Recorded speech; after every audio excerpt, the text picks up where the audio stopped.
Bienvenidos and welcome to all the silent protagonists out there. My name is Crossbite, and today we're going to be looking at different poses, as well as how to export files out of VRoid Studio. The reason we're going to be looking at poses is because I feel like there's a lot of missed potential in the poses that can be done within VRoid, especially if you're new to the VTuber scene and maybe you're going to go with a PNG, or you're looking to do a reference sheet, for example.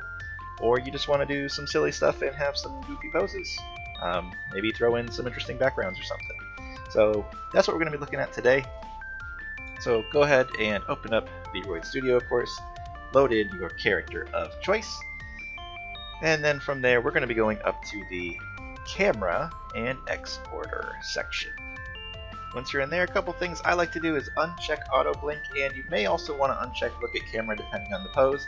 I like to start with that, and then if I need to look at the camera later, I just come back and recheck that option. You do have a lot of things to work with here. You've got face expressions, you've got your background, your poses, your lighting, your wind, your post effects, your capture size. You can, of course, export, which we're going to talk about at the end here, and then upload to the VRoid Hub. We're going to start with expressions. I mean, these are kind of self-explanatory. You've got your smiles and sorrows, and anger, joy, and surprise sliders. You can customize just the eyebrows, or just the eyes, or just the mouth. So whatever you want to adjust, feel free to adjust those sliders as you would like, and mix and match and customize them to your will. Personally, I don't like some of the mouth options. If I'm just going to be posing, obviously it's going to be dependent on what you're doing and what kind of scene you want, but for right now I'm just going to throw a nice little smile on, and we're going to move on to the background.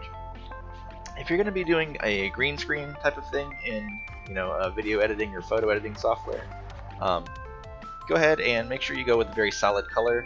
Because I've got a lot of green on my character, green doesn't usually work for me. I can't do a standard green screen, so I'll usually do a yellow, sometimes a red, and sometimes a blue. It all depends on the scene that I'm going with and if I've made any specific changes to my character. But just be aware of the colors that are on your character, because you're not going to want to use those as your background.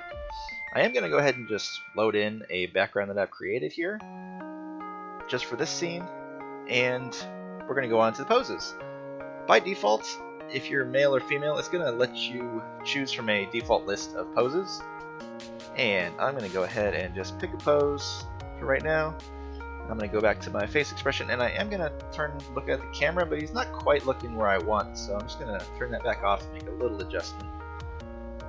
And not too bad. Lighting is something I don't usually mess with.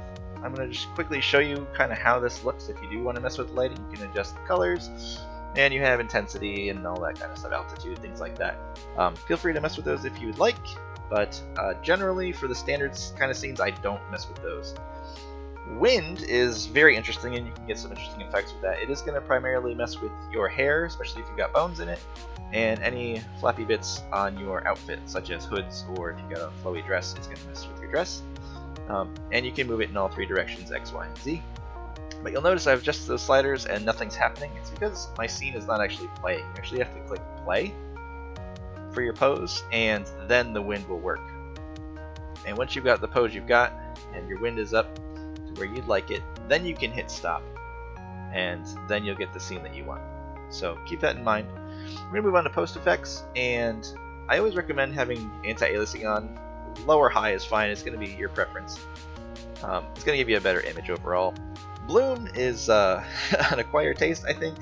I don't like bloom myself, but some people love it. Feel free to mess with that, as well as the coloring. And we've got color grading. This is actually going to adjust the entire picture, so that may be helpful if you're going to do like an underwater scene or something like that. You want everything to be kind of blue or aqua colored. Comic is a neat effect. It does take a lot of adjustments to get a really good stylized look out of it, but I have gotten some decent images out of that. And if you're looking for that kind of black and white manga style, you may want to mess with this and go ahead and use those options. You can also use that bottom option, kind of make it look like an oil painting almost, which kind of gives it a nice brush effect if you want to do that as well.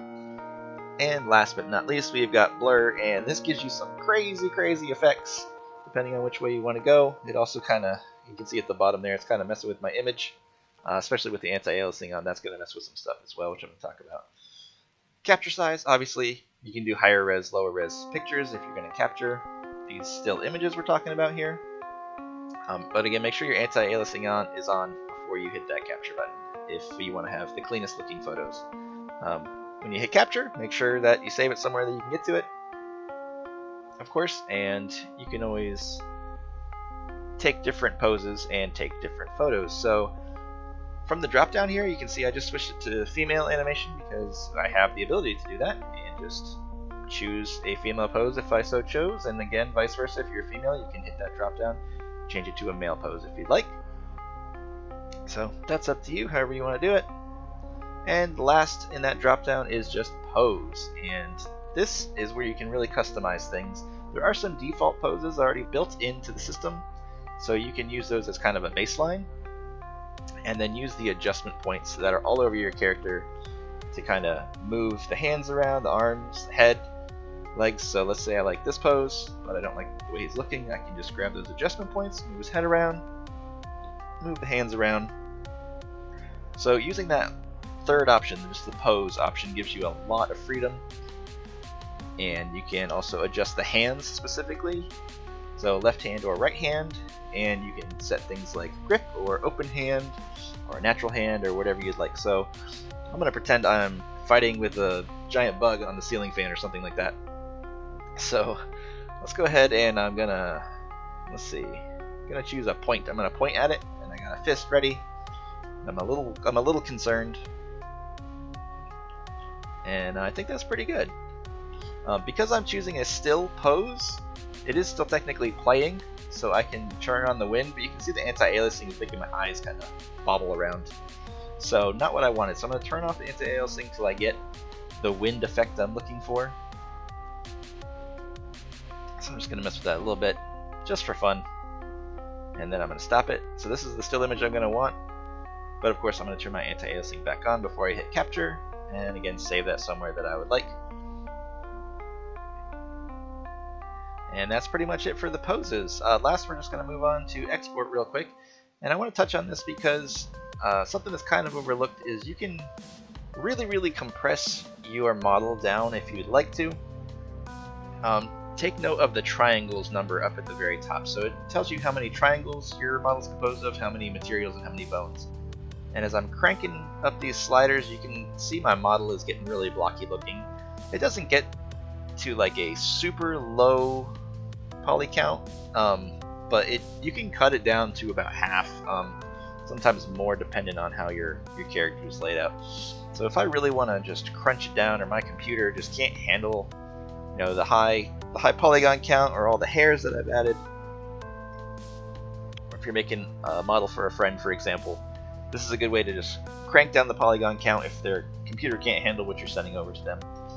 You can reduce the materials, the quality of the materials. You can reduce bones, which is not usually a good idea, but you have those options. So feel free to mess with those. If you have a decent computer, feel free to just leave those at the base settings.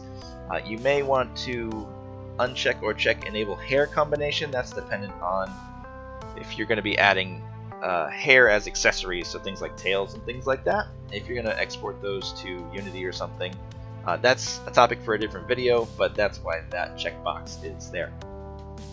So when you go to export, these settings don't really matter, is probably the worst way to say this, but these are kind of a guideline. So especially if you're creating something for someone else or something that you're going to just release to the public, you're going to want to check these boxes of what's going to be allowed for this character, what's not going to be allowed, and then if there is any commercial licensing associated with that, you can attach those licenses and the license information to your model as you export it. So when someone loads this up in a program like VCFace or VMagick Mirror, that information is going to come up and they're going to know what they can and cannot do with this model. I hope this was helpful for you. If it is, give me a thumbs up. If it was not helpful, give me a thumbs down, and I will catch you guys in the next video. See ya!